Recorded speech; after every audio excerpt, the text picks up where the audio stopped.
All right. So made it back, and I think that now this is working. So I am going to go ahead and let's see. I guess our next person on here is Tom, who I don't see at the moment, but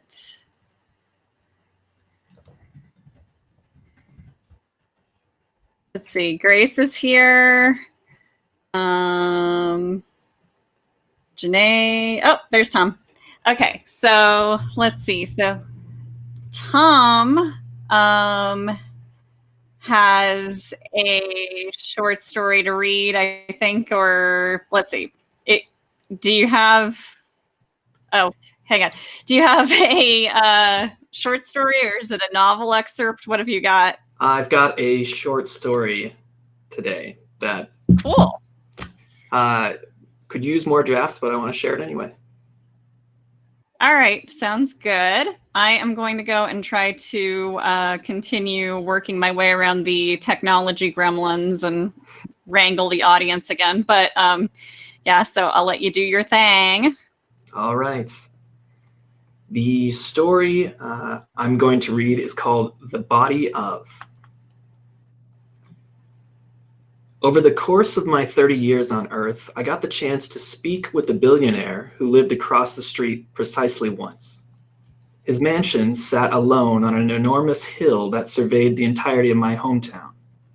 My family lived in a 3-bedroom house at the foot of the hill, so he was our neighbor technically. He was worth $4.3 billion, a fortune he made in the frozen French fry industry. I was a little obsessed with numbers as a kid.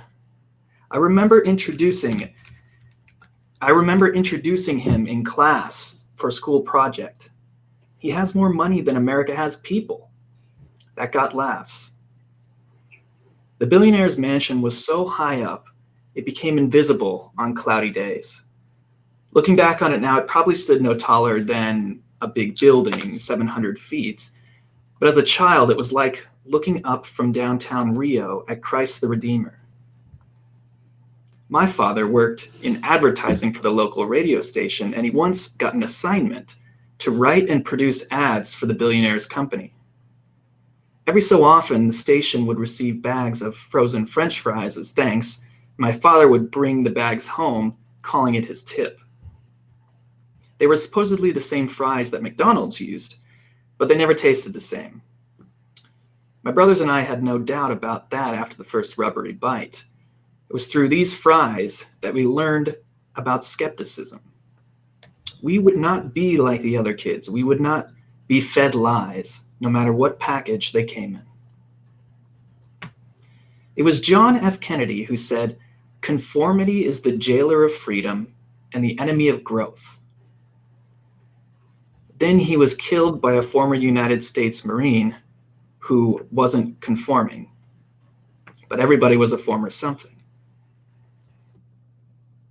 I was the second of 4 brothers who were crammed into the small house at the bottom of the hill. And as such, I always had the worst bed. I consider this my lot in life. Even when I was in high school, after my older brother left for college, I didn't move to the other bed. I spent years accepting my place, quietly transmuting the perceived injustice into hard resolve. I thought that this made me wise. Looking back on it, just like looking back on the height of the hill, it's ridiculous. But in the bewildering, unfair, opaque world of childhood, the safest bet was always to rely on numbers and boil everything down to an equation. Equations mean something. They matter. I unconsciously conditioned my parents to speak to me in equations. They helped me understand the equations for what mattered, for what was real, for meaning. These concepts didn't hide in vindictiveness or skepticism or spite. They were there for the person who was clever, the disciplined person, the kid who was a straight A student, the deft, dutiful state Little League champion, the loyal, starving disciple who walked all the way from Galilee with tongue extended, ready to accept the miracle of Eucharist from any of the billionaires in America. Thus, in my small suburban subterranean bedroom world, strength took the form of humble perseverance. It was instinctual that one should never consider effecting change for his own personal benefit. This was a higher plane of mental faculty. It was the way that John F. Kennedy would have thought. It's the way that Robin Hood, or maybe even Jesus, had thought. The real heroes for all those little brothers, like I was, who had to sleep in the worst beds, and get the hand-me-down clothes. Another equation my parents gave me came when I was 5 years old. When asked why I had to go to school and they had to go to work, they said, all that matters is you be a good person. A good person works hard enough to give their kids a better life than they had, and that's what we did for you. From then on, I spent my childhood feeling like a yin-yang, constantly assessing the shifting state of presences and absences in my life, trying to determine which belonged to which category. I looked around and took note of what would need to be subtracted from my future kids' happiness for me to be an objectively successful human being. All of my immediate sources of joy seemed to work against the goodness of my future self. It became clear the only sure investment was in intangibles rather than commodities. And there was only one intangible bulletproof enough to always guarantee gains from its initial investment, and that was love. Every story I read and movie I watched taught me there wasn't any force more powerful than love. It was the granddaddy of intangibles, so said Jesus. Accepting the worst bed was what Jesus would have done. He wouldn't have made his plight as obvious as I did, but I knew there was a reason he was the main character in his book, and I always felt like the side character in my own. I knew, too, from these same stories that wealthy individuals came in two flavors. There was the charitably good lovers of the weak, or the manipulatively evil tormentors of the weak.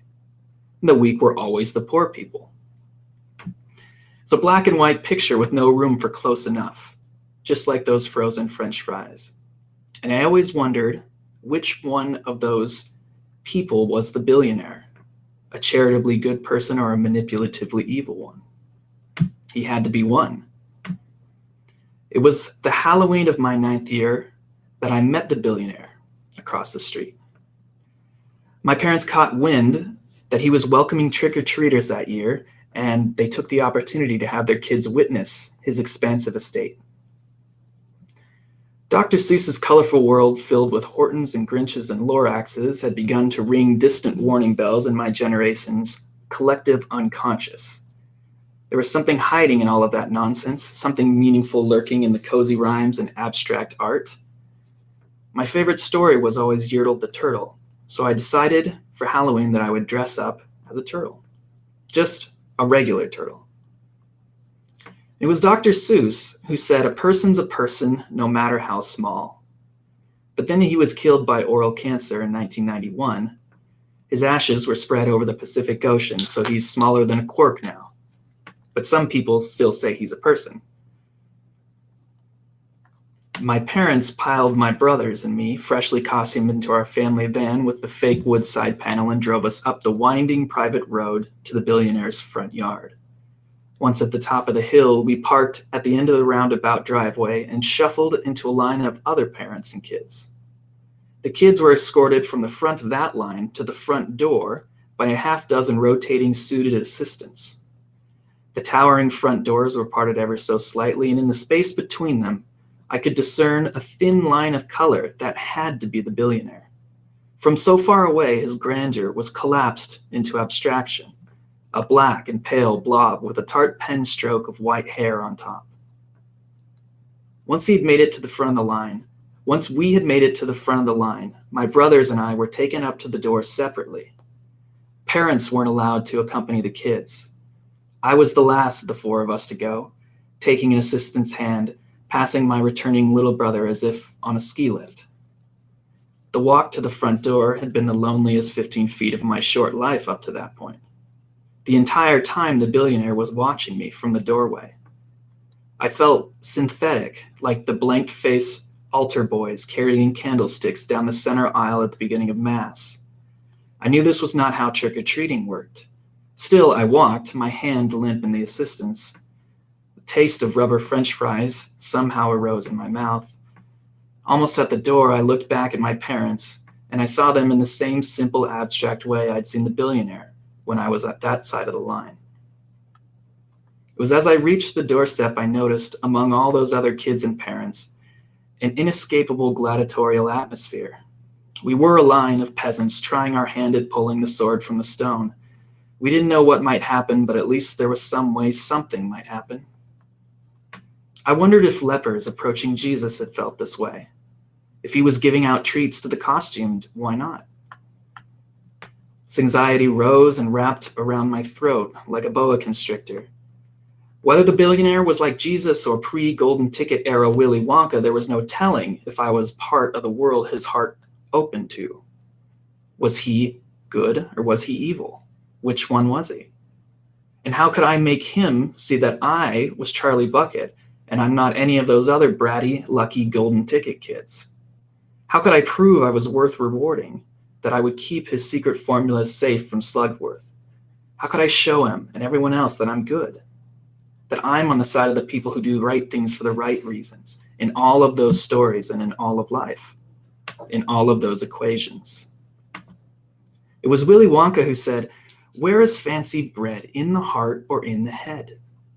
But he was killed in 1990 when his creator, Roald Dahl, died of cancer. His cancer was of the blood, which was a type that affects only 0.0004% of people. Those are the exact same odds that, if all things were equal, anyone on Earth has of becoming a billionaire. Up close, I could see the billionaire in more detail. He was partly hidden behind one of the doors, leaning out with the posture of a polite rebuff. He was not very much taller than I was. The contours of his creviced face were slick. Brown spots dotted his scalp like an overripe banana. His nose and lips were wet from extended exposure to the autumn cold, something he obviously was unaccustomed to at this point in his life.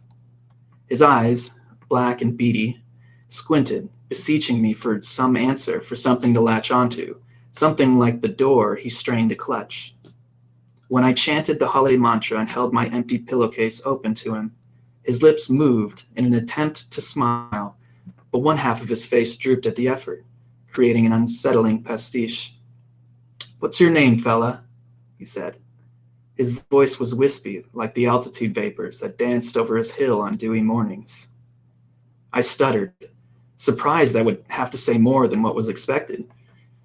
I had believed myself a child, to be so far below an aged billionaire, so insignificant in my existence compared to his that it would be rude to speak more than was required.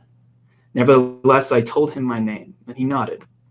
"You look like a good boy. Smart," he said. I made a guttural sound, becoming concerned I was doing something, anything, very wrong. "Do you get good grades?" he asked. I nodded. "So you know the value of hard work, then?" I nodded again. From behind the door, he revealed a hand the color of burlap. Framed between his thumb and forefinger was the face of a large silver coin adorned with a man's profile. He didn't drop the coin into my pillowcase. Instead, he extended the coin down to me, and when I still didn't move, he wiggled it to show I should take it from him. I did. It was even larger in my hand, heavier than I expected. It felt foreign, anachronistic, like it only belonged in photos adorning the pages of history books. "That's for you. It's a 50-cent piece. Do you know who's on the 50-cent piece?" I shook my head. I didn't know there existed coins more valuable than a quarter. It's President John F. Kennedy. Remember that." I looked down at the gaunt profile of the man embossed on the coin, his hair cut tight, cheekbones and chin pronounced, eyes and mouth pressed in a genial fashion like he was watching one of his children accept an on-stage award. He didn't look like what I thought presidents on coins were supposed to look like. "It's real," the billionaire said, and then turned his head behind the door, coughing. He pressed the burlap hand to his chest, regained control, and turned back. We used to bite them to make sure. Go ahead, give it a try. Dutifully, I raised the disc to my mouth and bit the metal. This teased another lopsided smile out of him. Now, don't eat it. That's real money. That's really worth something. I nodded and thanked him, staring down again at my new exotic wealth. I could feel my face getting hot under his sustained attention. I wanted to tell him that I chose the worst bed. I slept in the worst place. I was the little brother with the hand-me-down clothes. But I couldn't muster the courage to open my mouth. I just kept my head down. Go on now, he said, finally. The assistant stepped up beside me and received a plain white envelope from the billionaire, which was then placed in my pillowcase. Then, with the assistant's hand on my shoulder, I was turned around and steered back down the path. As I walked, I heard the billionaire strain to pair one final exhortation with his endowment. You hold on to that. Invest it. It's real money. I was dazed when we reached my family at the front of the line. Released back to my parents, we left the mansion to commence regular trick-or-treating among regular people. On the drive back down the hill, there was only confusion. Upon being interviewed by my brothers, I learned that they hadn't received any coin. They only received an envelope which contained a form letter detailing the merits of investment and savings accounts. This didn't result in tension among us. It only added to some mystery we all shared. We didn't understand why he should be so happy to see us kids at all, or why he should choose now to open his doors to us, or why the form letters or the one coin I got mattered at all. We were skeptical. It didn't make sense, and eventually we threw up our hands and agreed to consign it to obscurity, more eager to relish the shared relief, no longer being under the judgment of the old man, being safe in our van on the way back to where we belonged, at the bottom of the hill, our trial having been endured. But I couldn't stop turning it over in my mind. Why me? It felt more like a mistake than an honor, like I'd walked into someone else's surprise party. To him, I had to have been identical to my brothers. Was it random? Just chance? Why bequeath me the 50-cent piece? I couldn't accept the simple explanation. There had to be something else. The next day, I emptied my piggy bank on the bedroom floor and tested the weight of the coin against the other coins I was familiar with. Holding both hands palm up, I pitted Kennedy against pairs of Washingtons, groups of Jeffersons, hordes of Lincolns, combinations that I knew were fiscally more valuable. The 50-cent piece was heavier than any combination of them. I decided it didn't belong with those other common coins, freezing in cash registers, suffocating in pocket lint. This coin wasn't like those other coins. It was different, in a way I couldn't explain for the longest time.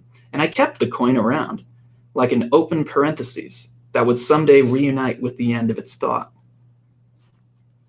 I displayed it in my bedroom, and it migrated to various perches every few years during spring cleaning. Then when I went to college, I took the coin with me. It felt right. At that point in my life, things were very similar to the time I had first received the coin. I suddenly found myself going somewhere, doing something, getting the feeling there was something special I should be aware of, yet was unable to grasp. I felt that each time I grew close to understanding, life swept me away again, only permitting a glimpse of light, as if shining through the window well in my childhood bedroom. Epiphanies are granted by fate in the same way it visits disasters upon the less fortunate. It would not be until much later that I could construct an equation balanced enough to try to explain the billionaire's gift. It was this billionaire that said, "In my lifetime, I bet you we killed 30 to 40 million people. It's dictators, it's religion, but we've got that stopped, I'm sure. I'd say the atomic bomb stopped everybody short." He said that in February of 2001, 6 months before he was killed, and 7 months before two planes crashed into the Twin Towers and killed 2,996 other people. He was killed by pneumonia, not cancer or a bullet in the head or plane or the DNA he inherited. He'd been recovering from what everyone thought was just a cold. and invited a friend up to his mansion to play cards. Then when the friend arrived, the billionaire was dead. Here's another thing he said in 2001 before he died. You're dead, that's the end of you. There's no tomorrow. Imagine being that friend walking in on all that absence of tomorrow. My eventual equation resulted in this. An idea that I believe, that people are compositions existing only in retrospect, flat and formless in our traversal of the present. It's only the numbers we acquire that make us who we are. All it takes to know someone is simple arithmetic, a series of ledger entries straddling a line separating good from evil, profits from losses. Although I would gain a vague sense of my moral equity over the years, I now choose to ignore the logical blind spot in this belief. Who exactly is taking pen in hand to write those ledger entries for everyone? Save for the coin I've kept for decades, I can't really be sure that I did visit the billionaire that Halloween night. By the time the event arose in my memory, he had been long gone, and with him, the clouds that used to obscure his mansion at the top of the hill. In their parting was a mess of debt and upkeep for his aging domicile, a burden eventually bitten by the billionaire's descendants when it too vanished in a week of controlled demolition a year later. Nowadays, every so often, usually when I'm making student loan payments, I find the 50-cent piece given to me by a man with a wan face and sunken turtle eyes, clutching his mansion's door frame amid visions of an ephemeral legacy. I find his coin, and I place it between my feet. I look up to the heavens, picture the spot at the top of the hill occupied by a mansion's rubble, and bite down on President John F. Kennedy's face. In the taste of the aged metal, I find a worldly voice. That's real money. That's actually worth something. And that's all. The end. Thank you very much for listening. All right. All right, cool. Well, thank you so much. And I think it's sort of funny, like if there's a... Am I? Can you can't hear me? Say again? You... I can hear you. I can hear you. Oh my God. See, usually I am muted, but this time I was not. All right. But yeah, there's actually like a coin. Yeah, there's a coin shortage now, I guess, too, like with just regular change. What a coin. This had nothing to do with that, but that's true. Yeah, that's interesting. I don't know. It's just funny. I mean, lots of existential themes. And then, of course, we're also like, along with everything else, Charmin, et cetera, running out of coins. So having quite an existential time ourselves nowadays. All right. Well, I will let you go. Oh, you're welcome. And I'm going to find Gracie here really quick. So let's see. Oh, okay. There we are. Let me get this out of here. Okay. All right. So Gracie in here. Hi, Gracie. Hi. I can't really see anyone. But you can't see anyone. Okay. Well, live. So yes, you are live. You're definitely live. But let's. Could someone on Messenger let me know if it's working or not? Because I really can't see anything. Okay. Oh,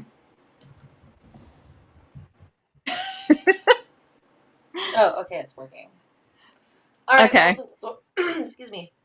Since it's working, I'm just gonna read this. I assume you all can see me and stuff. This is an excerpt from a book I'll be publishing. Sorry, the 2020 is kind of crazy, so hopefully publishing soon. We'll see, but it's got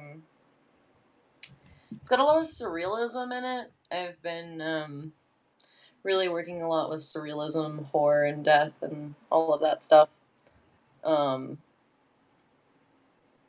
So this is sort of an excerpt from that, um, from one of the short stories in this collection, because some of it's short stories, some of it's poetry. Um, so this is, I should actually probably just read it, see how it goes.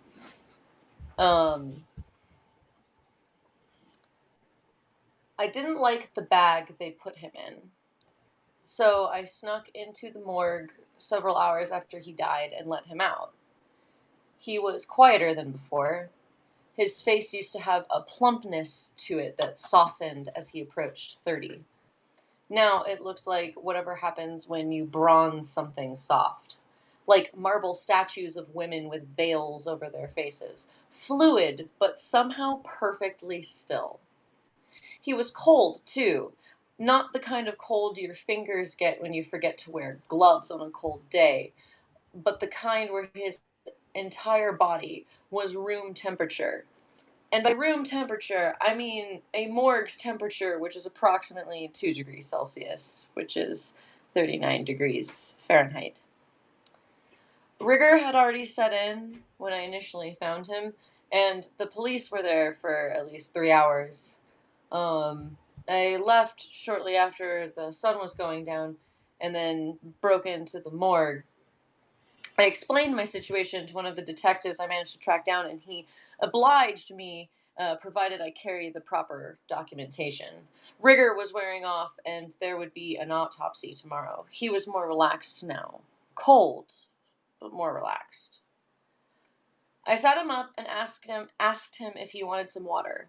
He said yes, so I brought the water bottle I'd picked up from the gas station out of my bag, but he said he couldn't drink fancy water with electrolytes or sugar anymore, so I got him some water from the sink. I handed it to him, and he stared at it like it was a puzzle that he solved at one point but couldn't remember how. I leaned against the table across from him. "Hell of a day," I said. "Yeah," he replied, sipping the water like tea. He looked down at the body bag. "Did they put me in that?" he asked. "Yes, but don't worry, I won't let them leave you in there. I spoke to the coroner about it," I said, briefly lifting the paperwork that I brought. He put the water down beside him. "Thanks for that. I had some crazy dry mouth in there. By the way," he said, looking around, "do you know what they're going to do with me?" A flickering fluorescent light caught and kept his gaze. "I used to hate fluorescent lights. They're so noisy. This one didn't bother me for some reason, though. As far as I know, your mother is going to have you cremated and scatter your ashes on a road trip to your favorite destinations," I said. He smiled at me as best he could, his teeth more gray than white. "That doesn't sound so bad, though it seems kind of silly, doesn't it?" he said. "What does?" I replied, pretending not to notice his teeth. "Most of the body is liquid, so if they cremate me, I'm going to be mostly gas, not ash. But that's okay, that puts me back in Denver. I really loved Denver," he said quietly. A stillness hung over the room, like angels they paint on the ceilings of European palaces. I tried not to cry too loudly. "I'm going to miss you so much. You know that, right? So much," I said as quietly as I could. He turned his head, a gesture that took some effort. Even in his current condition, his face looked kind.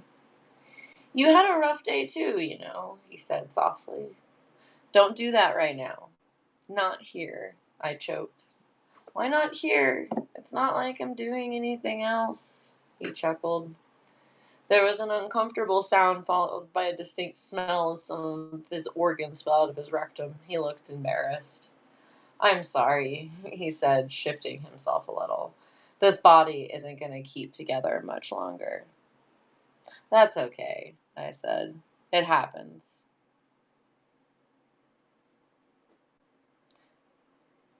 I lost more than one friend recently, so just doing a lot of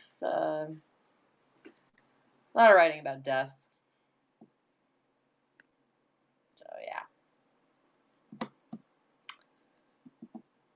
that's all I brought for tonight. I didn't want to take up too much time, Ah, especially with all the technological difficulties. yeah, sorry, I Gracie. still It can't seems like see anyone, I'm. unfortunately. Oh, can you hear me? I guess not. Okay, I will. Uh, all right. Let's see. Sue, you can hang out with me. Just going to count you in here. All right. So, Miss Sue Fine. Um, let's see. And so your sound's good and everything? I think so. What do you think? Is it okay? Yep. Sounds good. All right. So let's see. And I'm not muted for a change. That's a good thing. All right. So let's see. Sue, like you come with me to, well, not come with me, but, we're both at Right Drunk, Edit Sober a lot with Deb Courtney. And let's see. The Pikes Peak Writers Conference. Yes, go to the Pikes Peak Writers Conference together. And you won the very first Stephen R. Nelson scholarship, I think. Yeah, I'm always worried that I'm going to mess up his name, but yeah. So that's pretty cool. And, we were both actually in that Writing as Art show at Cottonwood. So, yeah, so you have definitely a very distinctive voice. So I'm looking forward to what you're going to share with us tonight. So yeah, I'll go ahead and yield you the floor here. Okay. So I'm Sue Fine, like Amy said, and I'm originally from the East Coast. I moved here like 3 or 4 years ago, but I'm really an East Coast sort of urban person. And I'm going to read tonight 2 excerpts from a collection of personal essays titled Confessions of a Bedwetter, Stories of Shame, Fear, Rage, and Rebellion. And the 2 pieces are from an essay titled Trichophobia. Trichophobia. The term trichophobia comes from the Greek words that mean hair, trichos, and fear, phobia. A person who has trichophobia has a persistent fear of hair, particularly seeing or touching loose hairs on the body, clothing, or elsewhere. I was a little girl when my hair phobia began. It had to do with my mother having multiple cats, at one point 13, and not wiping down the refrigerator shelves enough. They tended to get sticky. In our house, hair flew everywhere. Opening the refrigerator, I'd scan the shelves coated with cat hair, the hair wafting in the breeze. I'd steer food out, skating it through hair-coated caverns formed by randomly assembled food items. Then I'd hold the food up to the light, scrutinizing it for stray hairs. If I found one, my ability to eat was severely compromised. 'Tis the season, a hairy, hairy Christmas. One early memory concerning hair and food is making Christmas cookies at Mrs. Bird's. Her daughter, Kathy, was a year older than me. Although she tried to expose my urine-stained sleeping bag at a slumber party, and Mrs. Bird forced me to eat relish on my hamburger and drink a Coke too late at night, devastating for a bedwetter trying not to fall off the wagon, when it came to the opportunity to bake, I was in. Making Christmas cookies was a big tradition in our neighborhood. The buttery dough had to be refrigerated overnight, a test in patience for little girls ready and armed to bake. Like a covert operation each year, we tracked the neighborhood cookie dough calendar from Thanksgiving until Christmas. One evening in December, I picked up the phone. Lily, it's in the fridge.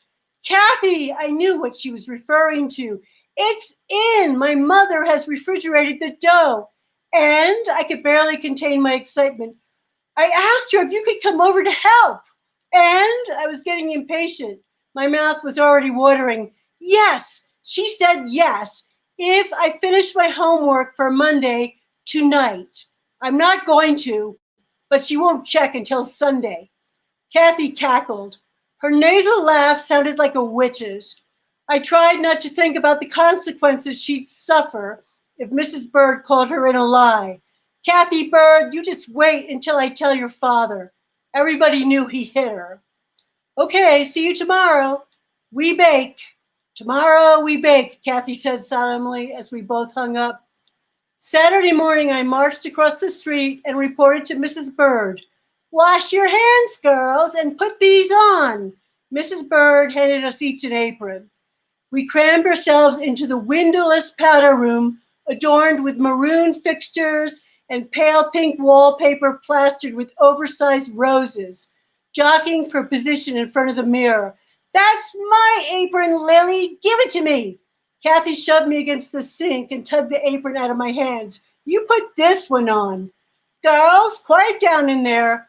We emerged wearing the oversized aprons, belts cinched around our little girl hips, skirts trailing on the floor. The one Kathy had grabbed from me was cheerful, red-checked with frills. I had on a dingy, stained white apron. Look at you girls, you look ridiculous. You're going to trip. Mrs. Bird untied my apron, rolled it up around my waist, and knotted it tightly in back. She turned to Kathy. Kathy Bird, that apron was for your guest. Lily wanted me to wear it, Mom. Kathy glared at me to stay silent. I nodded eagerly, focused on the prospect of baking. Well, fix it then, Mrs. Bird shook her head. She was eternally exasperated with her relentless daughter, Kathy Bird. I liked the Bird kitchen.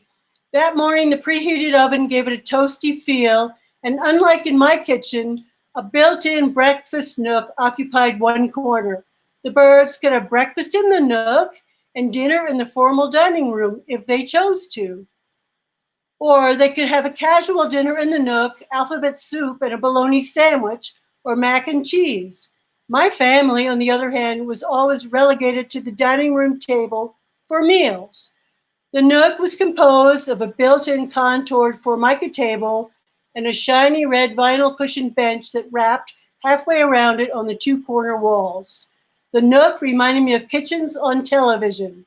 When we began to bake, I felt like we were TV celebrities making cookies in our celebrity kitchen. We spread flour on wax paper, rolled out the first ball of dough, and cut into it with a myriad of cookie cutters, large and small stars, Christmas trees, reindeer, Santa Clauses. We strategized how to get as many cutout shapes as we could, angling the cookie cutters close to one another. Then, moving that batch aside, we formed the leftover dough into a ball and flattened it with the rolling pin. We had to work fast so the dough didn't get too warm. Then we take the next ball of dough and start over. It was an exciting process. After we cut the cookies, we spread brightly colored sugar sprinkles and icing on them, shifted them onto cookie sheets, and popped them in the oven. We were elves in Santa's workshop, moving Christmas production along a cheerful assembly line. Things were going well until one point. Kathy was forming excess dough into a ball. Her apron came untied and she tripped. The dough bounced onto the floor beneath the table.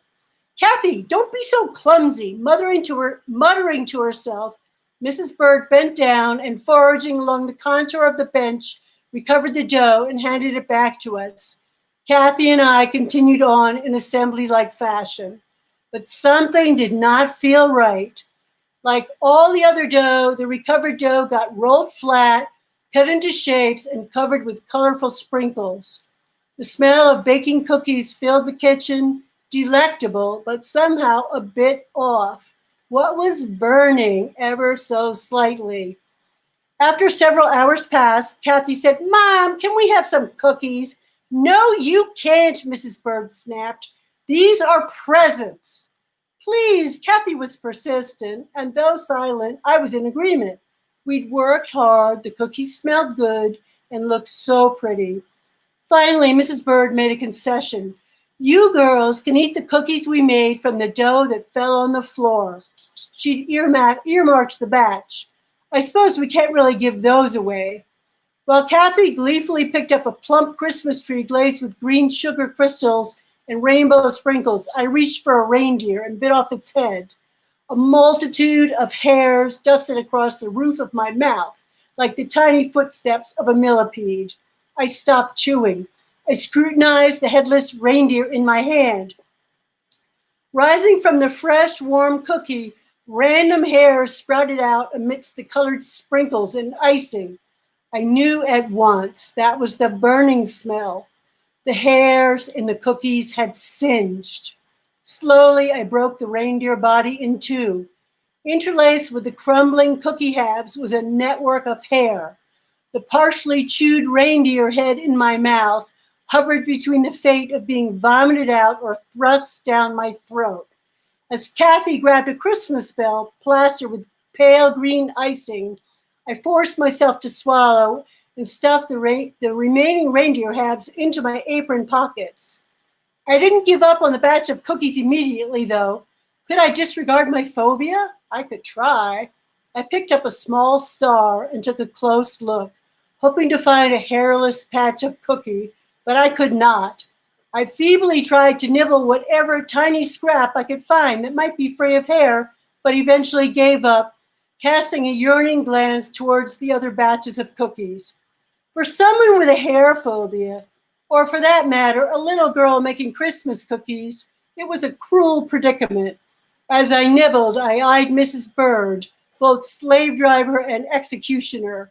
When I put the cookie down, she frowned at me. Kathy immediately grabbed my discarded star. If you aren't going to eat it, Lily, I will. She shoved it in her mouth, oblivious to the hair. Yum! When we finished baking, Mrs. Bird took the remaining batch of cookies from the dough that had fallen on the floor, placed them on a festive holiday paper plate, and wrapped the plate in plastic wrap, knotting it at the top. She then secured a red bow and a candy cane, pausing for a moment to admire her creation. Here, dear, take these to your mother. Tell her Merry Christmas. I nodded. Thank you, Mrs. Bird. Now, my Santa's little elves, smile. Mrs. Bird grinned sinisterly. Then she hissed, Lily, hold up your plate of cookies. Grimacing, I held up the plate chock full of festive, hairy cookies. Say cheese. As Kathy put her arm around me and squeezed a little too tight, we said cheese in unison. I felt like a kitten placed in a sack waiting to be drowned. Kathy, on the other hand, was used to her mother's shrewish ways. She was taking whatever she could get. Okay, now trichophobia excerpt 2, La Putana.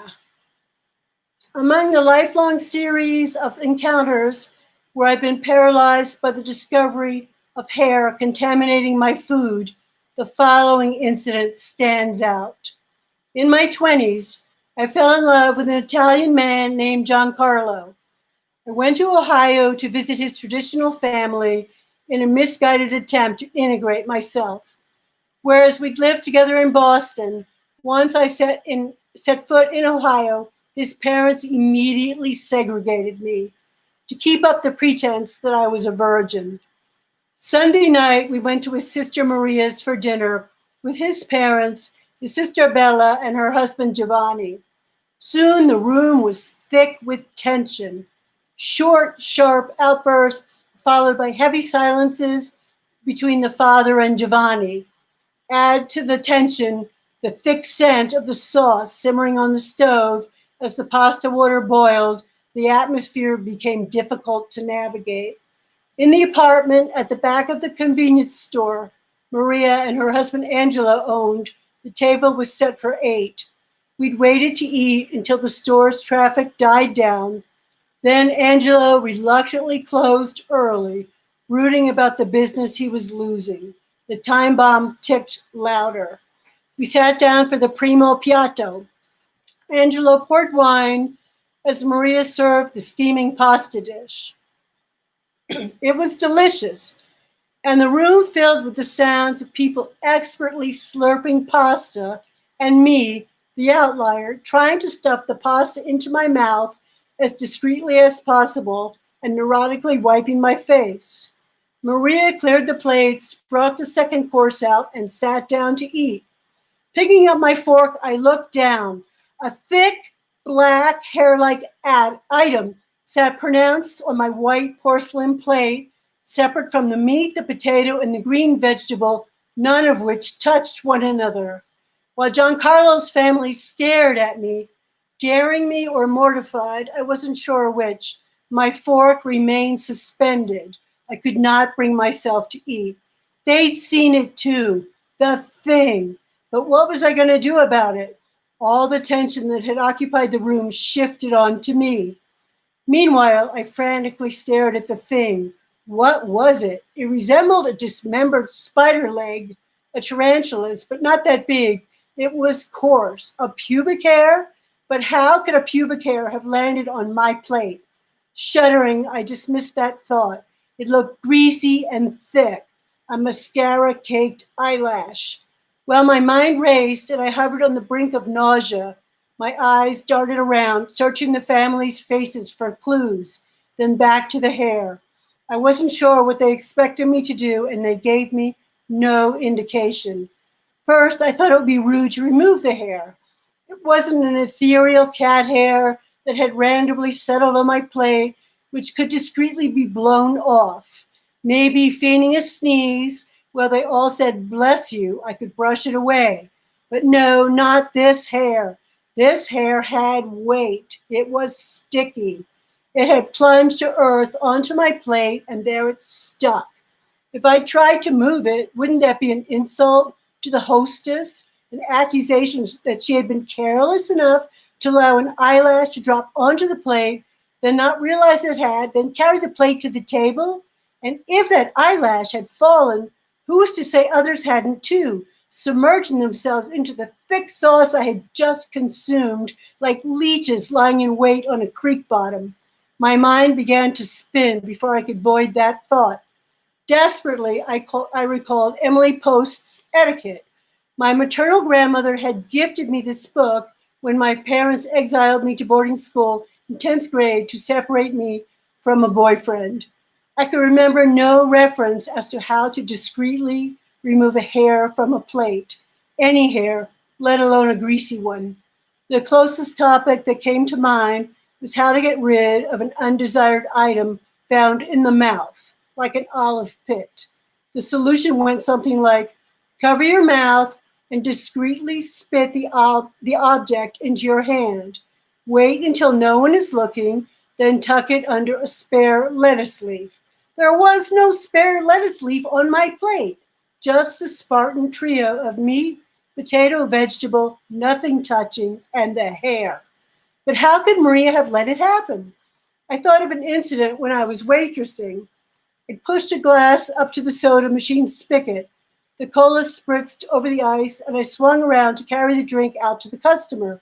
Here's your...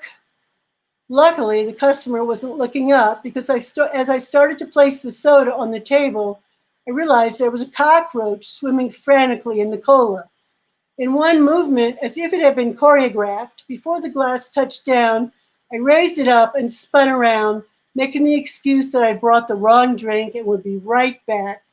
Returning to the kitchen, shaking, I put the glass in the dishwashing bin, filled another glass with ice and cola, the entire time scrutinizing the spigot to make sure no cockroaches emerged. The customer was none the wiser. Seamless. Why hadn't Maria seen the hair and intercepted her own approach to the table? Or secondly, would they think I was gross if I ignored the hair and ate the food? Or is it what they hoped would happen so they could pretend the hair did not exist? But in my case, all that was irrelevant. Even if I figured out a way to get rid of the hair, odds were I could not do it without starting to gag. After all, I had a serious phobia. And finally, even if eating the food was what they hoped I'd do, that was out of the question. While that hair sat there, the food on my plate was condemned. There was no way I could eat it without vomiting. That much I knew about myself. I was pretty sure throwing up would not bode well in making a first impression. If they had realized my dilemma, they might have thanked me, but my hosts did not know this. and I doubted Emily Post had a solution for discreetly explaining that you were attempting not to throw up at their table. In retrospect, most likely they wouldn't have cared. I was an outsider, not one of them. Consequently, I sat incapacitated, touching nothing on my plate in complete silence while the 7 other people finished the meal and Maria cleared their plates. I kept hoping someone would come to my rescue, say something, anything. Oh, sorry, that must be my eyelash. Or say nothing, just pick up the plate and take it away, returning it without the hair or not returning it at all. Or Giancarlo, couldn't he have helped me? He did not. Then I got paranoid. I surveyed the 3 women. Whose eyelash was it anyway? And it was planted on my plate. Was it planted on my plate on purpose? I mean, of all people, the guest, of all people, the one with the hair.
All right.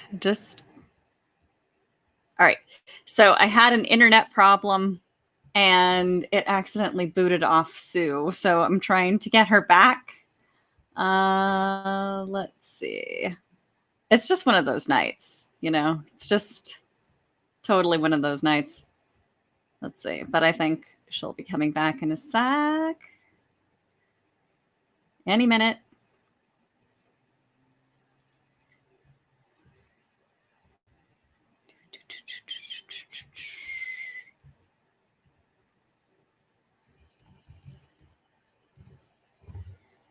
So now we shall see. This is why it's good to have wine in these situations. It makes troubleshooting a lot easier. All right. Come on now.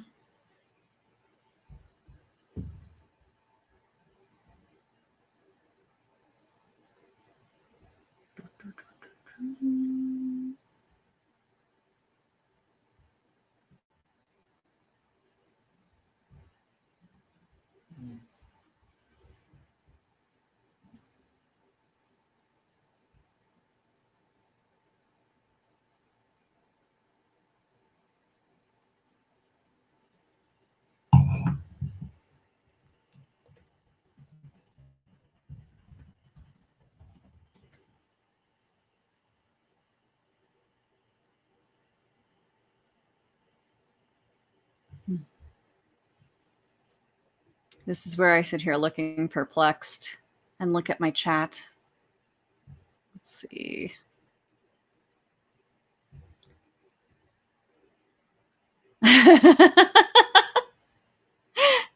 Sue's saying she was almost done, except.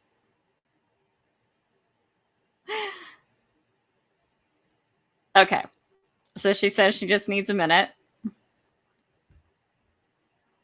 So I guess that while we are on it, I mean, I'm sure all of you have probably been, having some exciting times with the COVID stuff and just like the impact that it has on, various like streaming services and everything, like with Zoom and everything. And then like my brain's half melted anyway because of this heat wave we've been having in Denver. So problem solving is probably not, at its best right now. I'm not going to lie.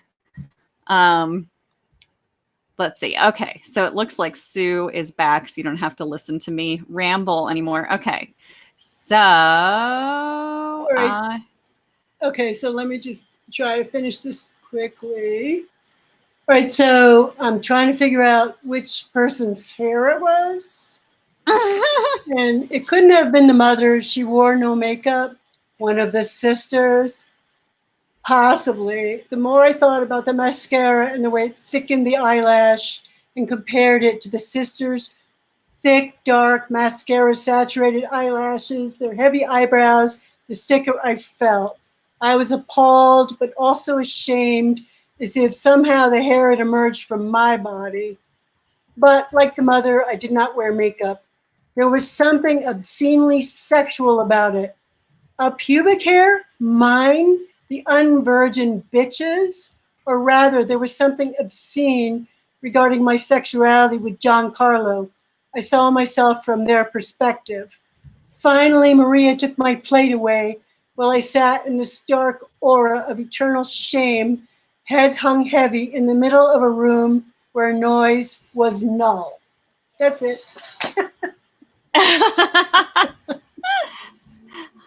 All right, Sue. Well, you are the coolest, and I'm sorry. I did not mean to unceremoniously boot you. I just... Well, I got pulled off the stage in an open mic once, so I thought, oh, man. No, I wouldn't do that. Sometimes... I don't know. It's just like been one of those nights where it's like everything that can go wrong, kind of does. I mean, I guess I haven't had a... wardrobe malfunction, so there's that. But it was very fun and very friendly. Like I was so intimidated before I came on, but everybody was really friendly and supportive. So yeah, I think it's a pretty good group. Yeah. I don't know if let's see if anyone else is hanging out. I know a lot of people were like barely able to get on here at all tonight. That was so strange. I know. Are you going to be able to, did you get any recording at all? Or? Well, this second part should be fine. I'm just not sure about what's going to happen with like the two before this. So, I mean, it might be fine, but I just kind of have to wait and see. So it's always kind of interesting because, it's like we've got the Be Live app and then we've got the, whatever platform we're broadcasting to and like how that handles things and that. So yeah, it's a lot of technology, I'll tell you. It is. Yeah. It's so many layers. Yeah. Anyway, appreciate it. So, yeah. With that one that you're doing in September about teachers? Yes. Can it be non-risque about teachers, or does it have to be hot?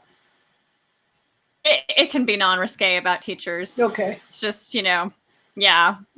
So September, hot for teacher. I mean, it's just, anything with teachers or students or school. So yeah, I totally had a love-hate or a hate-love, hate-hate relationship with all my teachers. Well, some of my teachers. So, okay, well, sign me off. Okay, so I will hide you for now. I'll talk to you later. Okay. Let's see. So, yeah, I think we might not be able to get anybody else on for Q&A tonight, but I just wanted to mention really quick that next month, let me actually make sure that I get the date for this absolutely right, because this seems to be kind of a comedy of errors tonight, and I just want to make sure that I don't have any room for messing things up.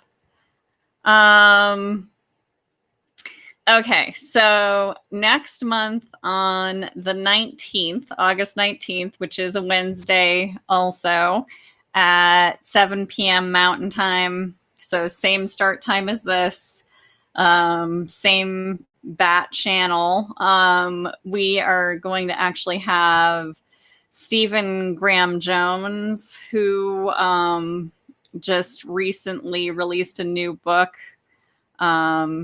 I think it's called The Only Good Indians. And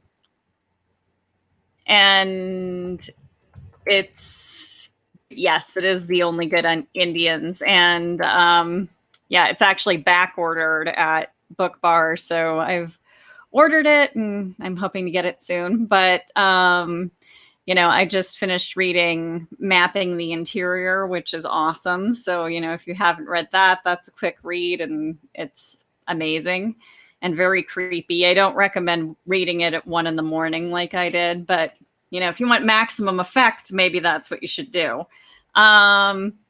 Let's see. We're also going to have Shannon Lawrence reading.